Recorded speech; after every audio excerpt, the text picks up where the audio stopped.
Майдан ФМ більше не мовить в Крим. Перша кримсько-татарська радіостанція не змогла погасити борги перед провайдером за ретрансляцію на окупований півострів. За словами Лінура Іслямова, гендиректора медіахолдингу АТР, куди входить радіо Майдан, це вже друге відключення за її 16-річну історію.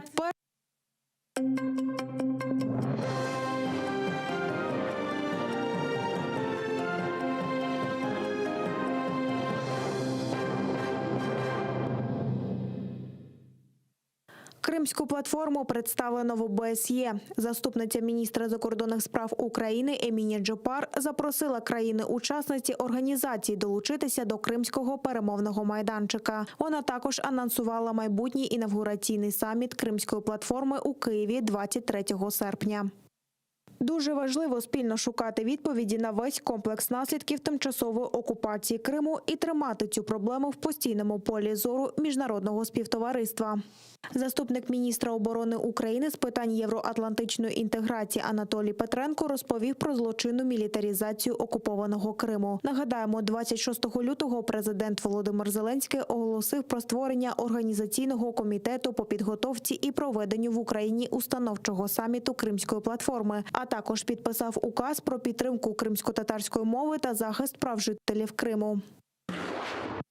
Тероризм та екстремізм нам не притаманні. Учасники кримсько-татарського національного руху з Білогірська звернулися до народу на знак солідарності з бранцями Кремля. Кажуть, що ніколи не погодяться і не змиряться з брехливими звинуваченнями окупантів проти кримських татар, а багатовікова історія протистояння російським загарбникам навчила підтримувати одне одного і допомагати.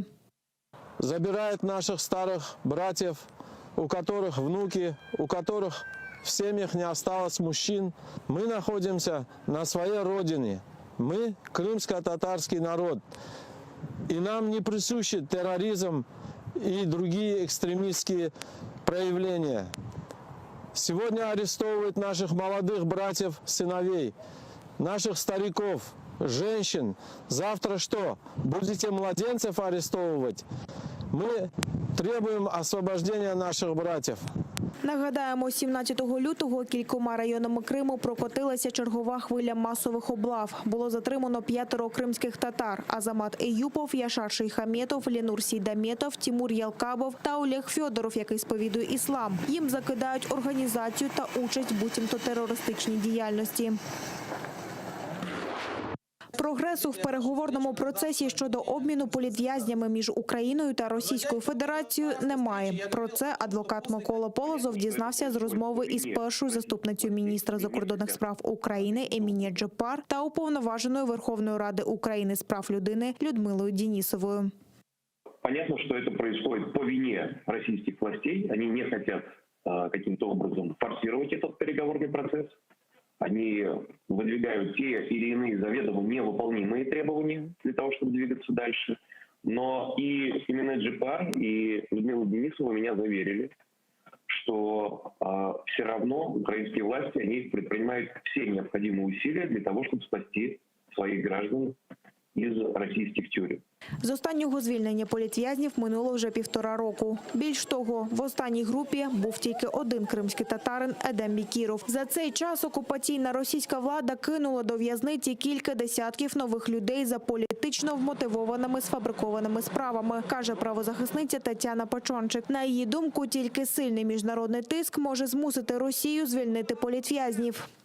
Здесь очень важно привлекать внимание демократических стран мира к тому, что политические преследования продолжаются, и этому была посвящена и работа нашей организации, и многих других, чтобы не было соблазна сказать, что вот Россия, мол, отпустила Олега Сенцова, и уже все хорошо в Крыму. Нет, нехорошо.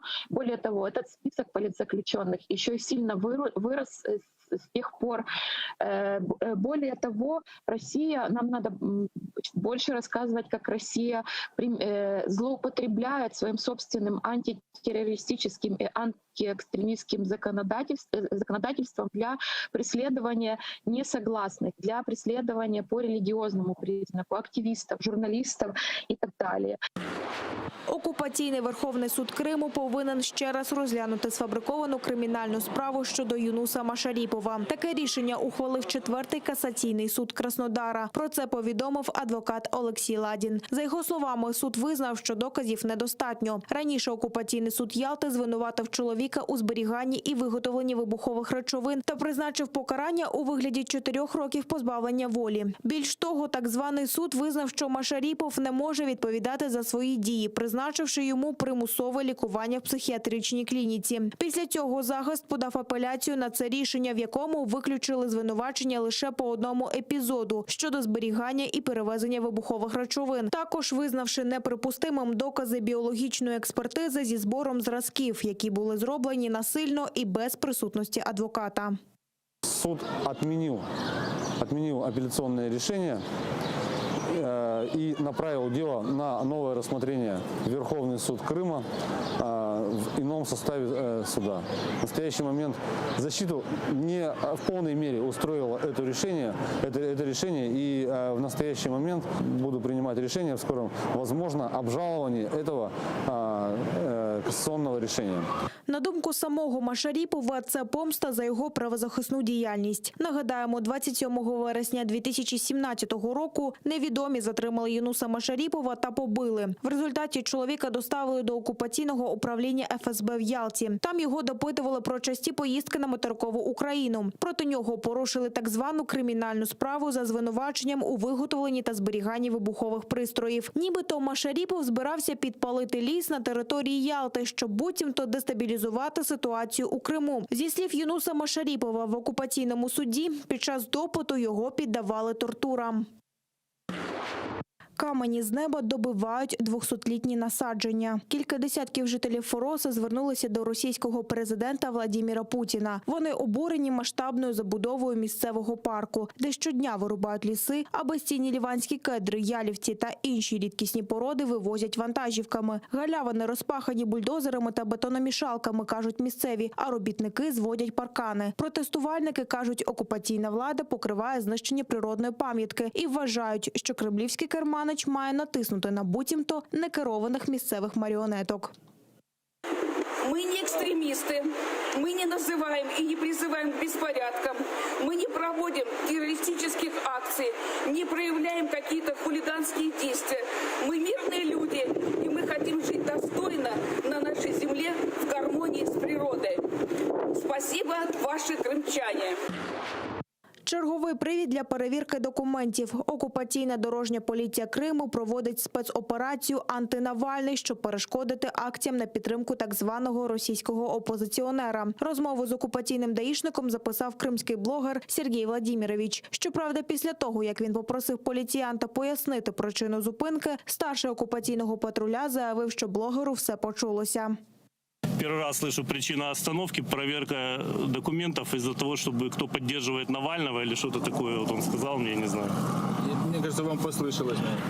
9 українських бійців постраждали внаслідок підриву під Водяним на Приазов'ї. Військове авто натрапило на міну, одного бійця поранено, ще 8 травмовані. Постраждалих оперативно ушпиталили. Крім того, ворог відкривав вогонь по українським позиціям в районі Павлополя, Красногорівки, Водяного та Богданівки з гранатометів різних систем. А біля Красногорівки з великокаліберних кулеметів. Обійшлося без втрат з боку об'єднаних сил, а на обстріли окупантів відповідали вогнем.